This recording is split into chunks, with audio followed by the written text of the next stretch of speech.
ഏറ്റവും കൂടുതൽ നമ്മുടെ ക്ലിനിക്കൽ പ്രാക്ടീസിൽ കേട്ടുവരുന്ന ഒരു രോഗാവസ്ഥയാണ് സയാറ്റിക്ക അല്ലെങ്കിൽ സയാറ്റിക് പെയിൻ. എന്താണ് സയാറ്റിക്ക?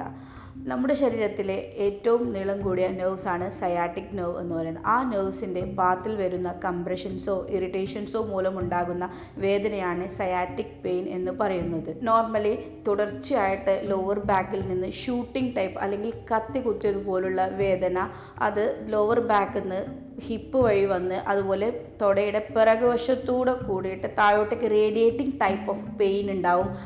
അതോടൊപ്പം തന്നെ നമുക്ക് ബാലൻസ് കുറവ്, എപ്പോഴും തരിപ്പ്, ടിംഗ്ലിംഗ് സെൻസേഷൻസ് ഉണ്ടാവും. അതുപോലെ ഒരു കടച്ചിലായിരിക്കും. പിന്നെ നോർമലി നമുക്ക് എന്താ വെച്ചാൽ കണ്ടിന്യൂസ് ആയിട്ട് ഇരിക്കുമ്പോഴോ നിൽക്കുമ്പോഴോ ആയിരിക്കും വേദന കൂടുതലായിട്ട് കാണാൻ പറ്റുക.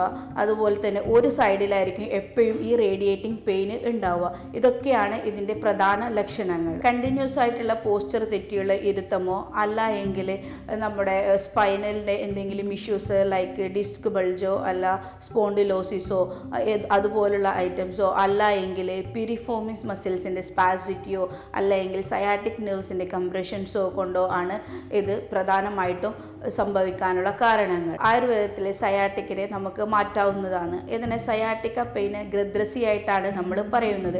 പ്രോപ്പറായിട്ടുള്ള ഡയറ്റ്, അതുപോലെ തന്നെ പോസ്ചർ മെയിൻ്റനൻസ്, സ്ട്രെച്ചിങ് എക്സസൈസ്, വ്യായാമങ്ങൾ, അതുപോലെ എക്സ്റ്റേണൽ ആയിട്ടുള്ള തെറാപ്പീസ് ലൈക്ക് കടിവസ്തി, കടിബിജു, അഭ്യംഗം, അതുപോലെ ധാന്യാമ്ലധാര പോലുള്ള നീര് മാറാനുള്ള ട്രീറ്റ്മെൻറ്റ്സുകളും അതുപോലെ തന്നെ ഇതിൽ ഇൻറ്റേർണലായിട്ടുള്ള മെഡിക്കേഷൻസൊക്കെ കൊണ്ട് നമുക്ക് സയാറ്റിക്ക പെയിനിനെ ആയുർവേദത്തിൽ മാറ്റാവുന്നതാണ്.